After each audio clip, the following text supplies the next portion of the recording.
Hey guys, it's Wednesday evening, May 1st. Had a full day of it, and you would never know that I just took a shower and had myself all cleaned up in pajamas because, like a good devoted gardener, I came out and got dirty all over again. I'm putting everything to bed for the night to continue hardening off in the greenhouse, and I finally removed the wire rack for the seed starting stuff out of the kitchen. I stuffed it in the laundry room. It doesn't belong there. Farmer John is going to be shocked when he walks in the door to see it, but I had to start cleaning because I just can't take it anymore. So as I was walking around putting all the babies to bed, I'll say, as far as putting stuff into the greenhouse, I realized it's golden hour, and May 1st, why not do a golden hour garden tour? I'm getting ready to take my basil in for the evening, and I'm not really ready to let this stay out yet, but I'm going to do a separate video about this, guys. These yellow gnat traps, they work. They don't cure the problem, but they do certainly assist.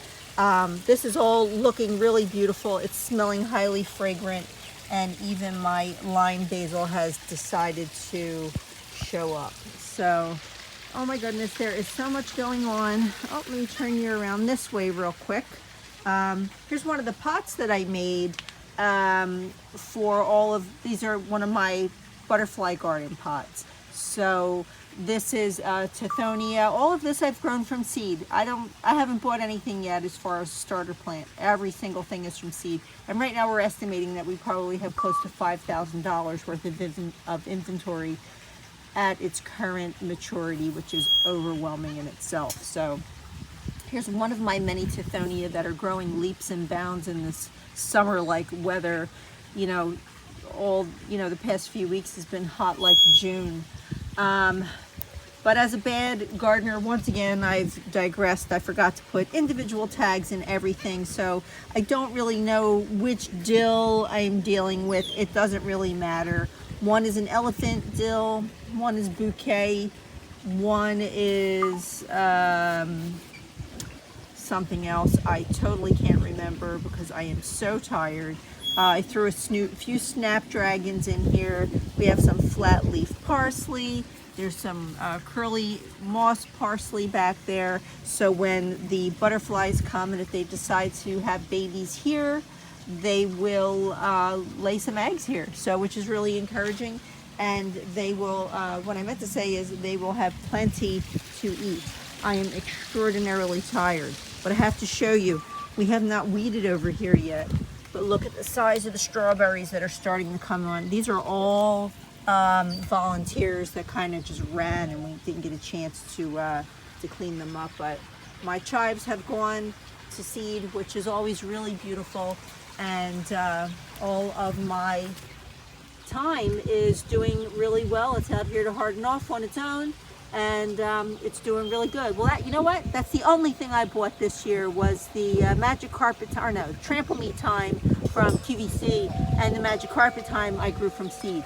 Never again will I buy any sort of thyme. I don't think I'm going to be buying really anything. I think this year was an epiphany. Let's see here. Here's a dahlia I grew from seed, which I'm just in the state of disbelief that I was actually able to grow dahlias like this. Here is some Sweet Alyssum. I think it's called maybe Tiny Tim. I have to look and see. And then this is another Sweet Alyssum. I think this is Oriental Nights. I have some Gomphrena in here and some Gazania. Over in this pot again, the theme of parsley, fennel, dill, some kind of a flowering plant, and then we have the Tithonia. Now I have some more. Oh my goodness, the grackles and their mucus sacs. What a mess. Look, these petunias here I grew from seed. Aren't they gorgeous? You know, I don't think there's anything really all that special about them yet, except that they were really expensive from Swallowtail. I have some other petunias that do just as well, so, you know, you live and learn. But this particular pot, again, same theme of herbs. This has Love Lies Bleeding Amaranth in it, in addition to the petunia. I have some mixed verbena in there, not verbena, yarrow. Same thing over here. Love Lies Bleeding. There is tropical milkweed. There is heavenly blue Tweedia milkweed, which I'm pretty certain is this one here. Some verbena that I started very, very late in the season. Again, more yarrow. So you can see these pots are going to be really incredible. This is a red salvia that I grew, and even though it says it loves the heat, it scorched very, very easily while it was hardening off, but it's got new growth, which is the good news. So, but these purple petunias, I really don't know why they were so much money. I know I probably just said that 3 times, but I ruminate. And the creeping phlox is always beautiful, all mounded up. Here's what it looks like when it's starting to die off. We have a bunch of alliums coming up, and there are a lot of weeds that we are absolutely struggling to get under control this year. John was out here working until it got dark. I've been working all day. I have so many varieties of alliums. I honestly do not know which is which. This one might be Pinball or Pinball Wizard or something like that.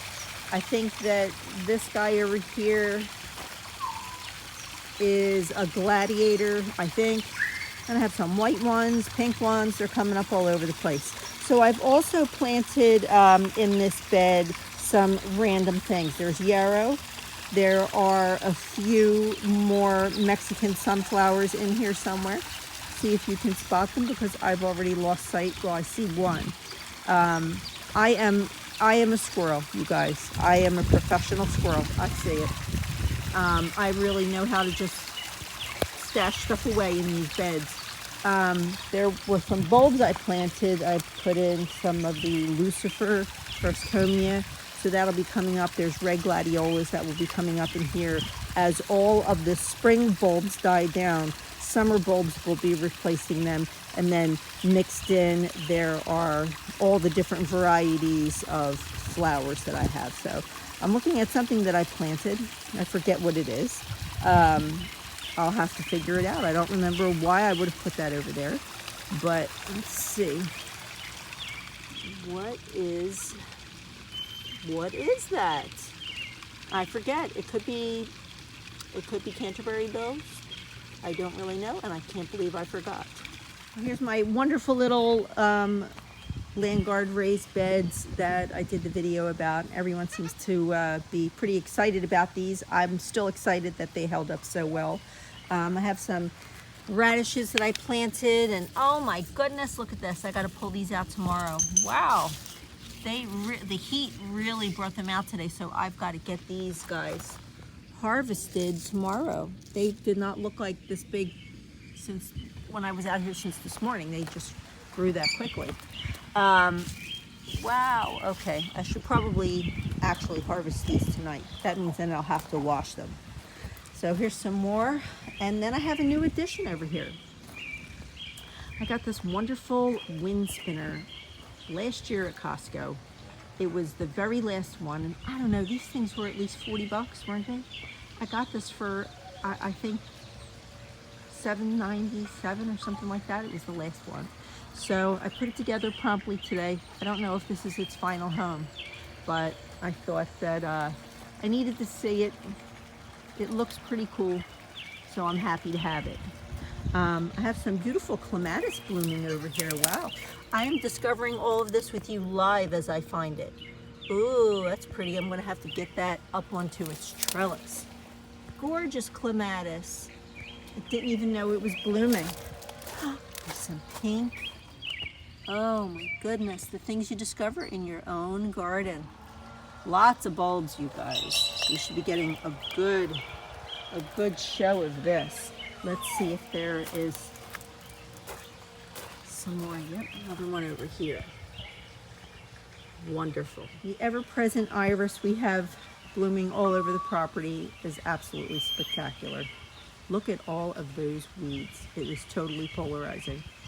I think some of these might be petunia volunteers. I mean, I can't even wrap my brain around this.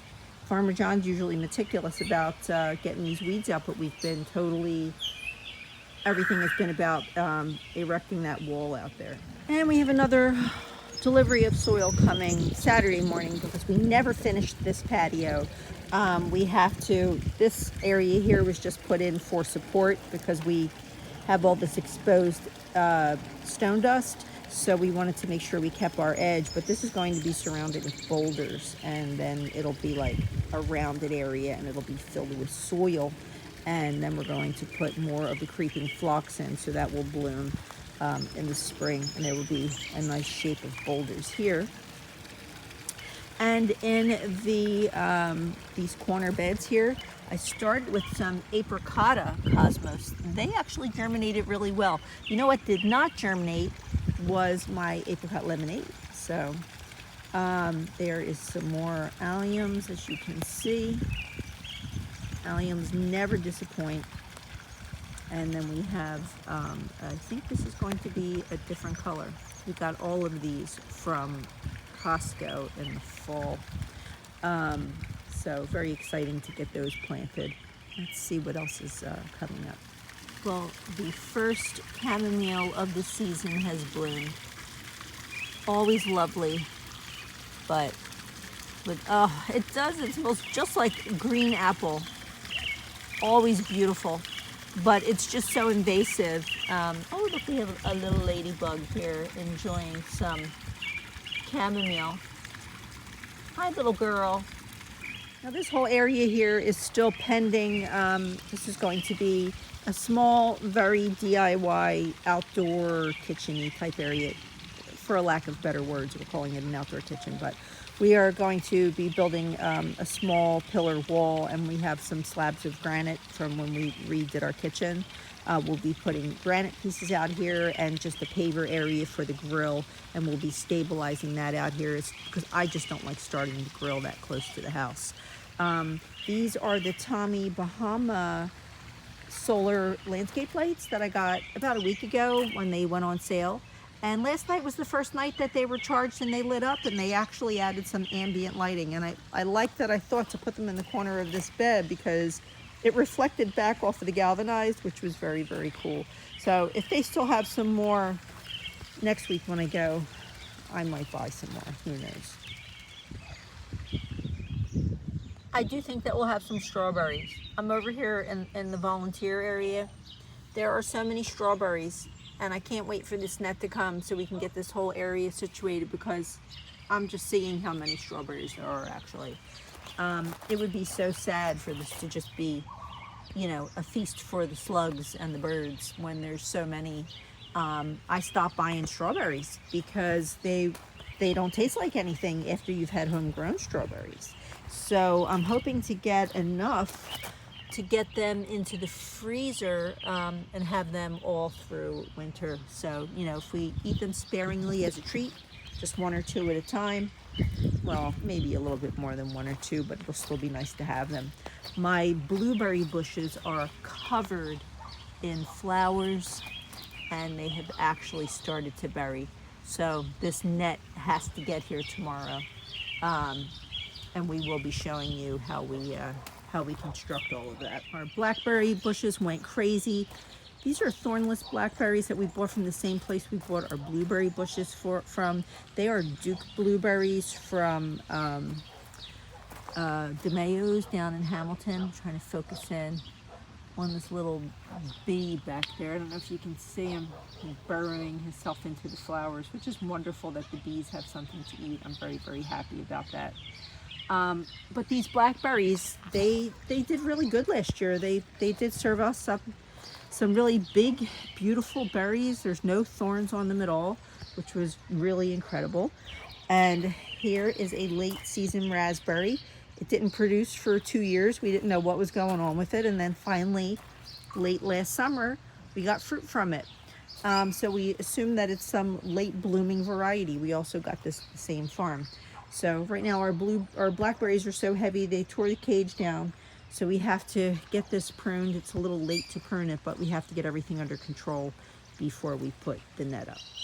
So now the main heart of the garden here, you guys, is ready for planting. It's not at its final aesthetic phase yet, though. We are still making some changes. We have some bed lines to even out. I am obsessed with straight lines. I didn't realize when we were building this that the lines were off so badly from being straight. I wanted the main tomato bed to be lined up with the shed, but it was not. So I have to not let myself look at that, because these are the little things that drive me crazy.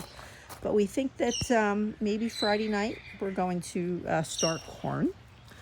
All of these beds here are prepped and ready now with fresh soil and compost for squash, eggplant, peppers. I have about 68 tomato plants, I think I said. Look at this borage from last year. Look at this color. It's a shame that you can't, really see it in person, because it is so vibrant and the bees are so happy. I'm so grateful that we had something for them. Over and over I'll say, the bees woke up and they needed something to eat. So the borage was here. This is excellent. So they love it.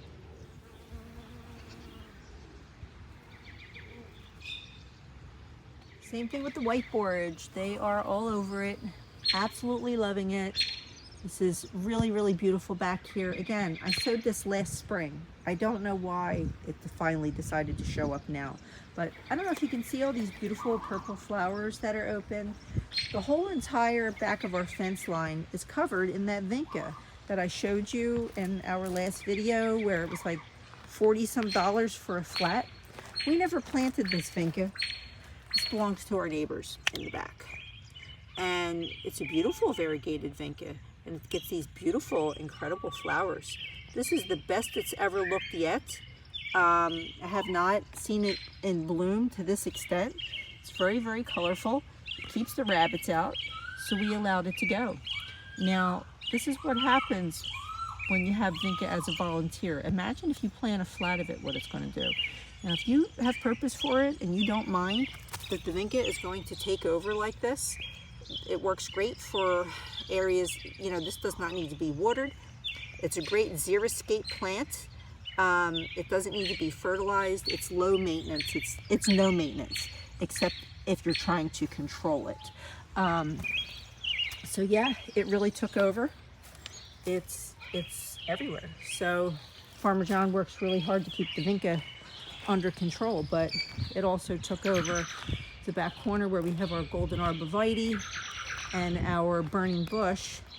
And you can see this whole dense corner back here, which I don't even really mess around with. This is all stone crop sedum, and the vinca back here is so tall.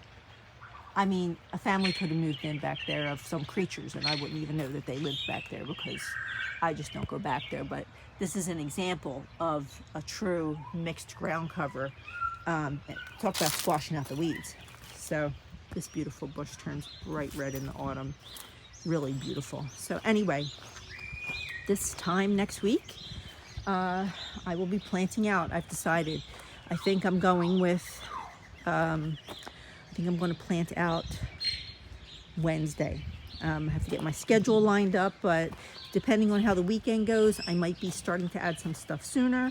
I was going to plant some stuff yesterday, and I'm glad that I waited, because now the 10-day forecast has 46 degrees in it again, which I would be freaking out and losing sleep. So I'm glad that I had the patience to wait. Hopefully you guys all waited too, if you still have nighttime temperatures that are questionable. So here's my carrots that I sowed back in another video. They finally decided to show up. It took forever. We had that huge rain, and it was all very scary. I figured, you know what, there went all my carrot seeds. But hopefully we'll get a little bit of a carrot harvest this year. I did have cabbages in here, but these giant leopard slugs came and ate them. Here's my lettuce. Still, again, another thing that just is taking its good old time growing this year, but it does look really, really beautiful. Wow, look at that. That is really pretty. Really beautiful lettuce. And my brassicas are hanging on. So hopefully, oh, nope, My hopes are done. Something got in here because we never covered it. We just didn't get to it. Now, I can't say for certain if this is slug damage on this one or if there's worms on it already. It's probably a combination of the two. There's nothing I can do. So, brassicas, I don't know how much longer I'm going to try. I did say that I would keep trying until I ran out of seed, and I'm getting very, very close to that. Over here we have some garlic mixed in, and these are Brussels sprouts, different cabbage, different cauliflower, different broccoli. You know, every year I can't seem to pick the right time to get it all started. So I'll take what little seed I have left and I'll start them nice and early in summer. I'm going to keep them inside and then I'll put them out once the weather is forgiving enough. Hopefully we'll be getting rid of most of these weeds soon. And very, very soon, this view will be full of tomato plants, peppers, eggplant, zucchini, and all the wonderful things that go with it. So there's the little Costco greenhouse doing its thing, really, really weathering in the sun. This exposure here is brutal for anything. We have southern, southwest exposure, and it just beats everything up. So it doesn't matter what it is. We have had window frames melt from the sun here. You would think we were in a tropical place. But these plants are sun-loving, and they all love it. These things are all sowed from seed. Some I put in early in the spring and some a little bit later. This is a mix of larkspur, 2 different types of nigella, and some of it I grew inside and brought it out and planted it out. And it said that it was not really, that nigella didn't like its roots tampered with, but you can see here it's holding on. So hopefully it will flower, the Miss Jekyll. And then over here is like a midnight something, I forget what it's called. And all these little, I think these little tiny strappy things are Liatris volunteers. You guys, if you buy the Liatris or the Blazing Star Liatris from Costco, oh my God, it grows everywhere. You have to deadhead it immediately if you want to keep it under control. What else is in here? That's some salvia. I have poppies. I have bachelor's button. All sorts of stuff. I actually forget everything that I planted. And then we have some cosmos volunteers growing in here. I should be better at putting in stickers or, name little labels. But I'm so tired half the time, I can't even articulate. These snapdragons are starting to get their buds already. These are last year's. So we cut them back, they die down a little bit, and they really just want to grow. This is hollyhock from 2 seasons ago, and it wants to be rusty. I cut a bunch of rust away, so hopefully I can get this under control. I bought some neem oil, and oh my gosh, I can't wait to have snapdragons because the bees are such a delight watching them go in and out. And here's another one of the Tommy Bahama lamps that go on, and it just lights everything up at night. So the little Costco greenhouse is kind of full. All of my peppers are in the kitchen. They went back in for the night, but out here hardening off still. I have my flat of cosmos. What is left from things like amaranth and parsley and all that I didn't put into those pots are still out here. And the tomatoes, my main salvia, my zinnias are doing really, really good. I'm just not ready to leave this stuff outside yet. So these poor plants, I really just threw them to the wolves, you could say, instead of hardening them off much slower. I did take it slow for the first few days, and then I went full blast sun because they're going to get full blast sun. And some people are saying that that's called the Darwin method. It's like survival of the fittest, because I can baby these plants all I want. And then I'm going to put them outside in this garden, which is like the surface of Mars in the summertime. and these guys will crash. So right now I've got to get them used to the tough love of saying, okay, babies, you have to be ready because it's going to be hot very, very soon. And I just keep watering them. They are definitely ready to go into the ground though. For the most part, they look really happy. They're just overgrown. And this was a pot up. I don't know if you remember, for those of you who may not have seen all the succession of videos where I sowed the seed. You've seen how well they did in their little tiny starter trays. Then I up-potted them with fertilizer, and like a week later, they were ginormous. Look at the size of this thing here. These plants are about $20 a piece in Home Depot right now. This is German pink. I can't wait to have this. Here's the potato leaf brandywine. Really amazing. If you're growing Amish paste is always a drama queen. It always looks really wilty and pathetic, and you're always scared that you did something wrong. So just let it be what it is.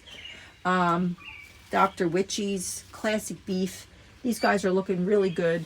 They were much greener though, but now that they're getting exposed to the hot sun, they're bleaching out a little bit in the canopy, and they're hungry, and they're just constantly thirsty.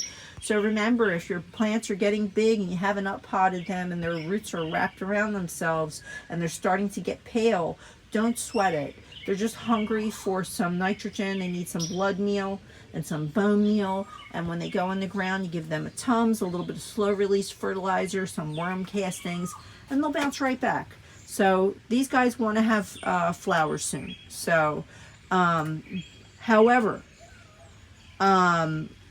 knowing that it was over 90 degrees already, they may not get their flowers because these flowers just can't produce when it's this hot. So they're at a size where they want to have their flowers, but they might be holding off because of the heat.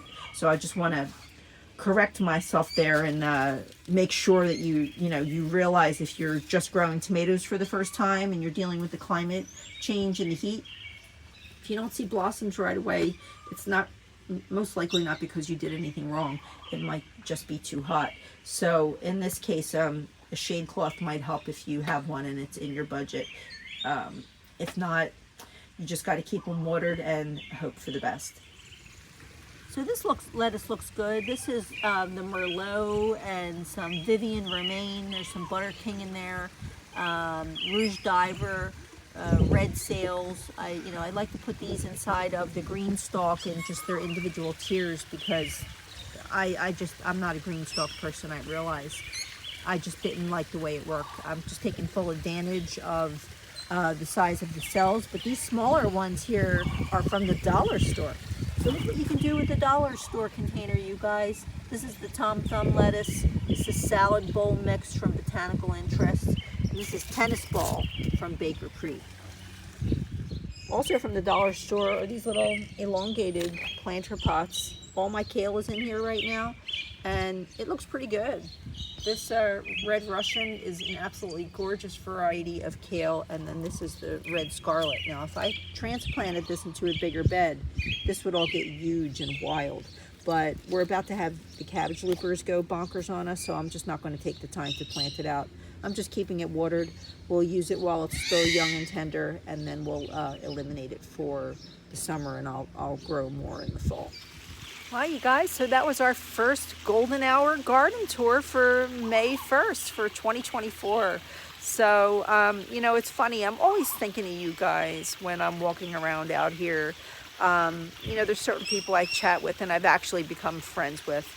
And then there's new people that I'm getting to know your names already. And I'm hoping you're going to stay with us so you can see every garden tour and the progress and our successes and our failures. And again, you can hear that I'm very tired and I'm dealing with the back issue, and I have the tight corset on again, you guys. So I'm gardening this year with a lot of obstacles in front of me, dealing with pain, dealing with anxiety, dealing with all of it. But I'm going to continue pushing through and growing. So hopefully you'll be inspired and motivated to do the same. So welcome to our backyard garden for another season in 2024, and we hope to see you again in the next video. Here's a little salad for Farmer John when he comes home, with fresh lettuce from the garden that I showed you, and the beautiful kale, the red Russian, gorgeous scarlet kale. delicious and healthy.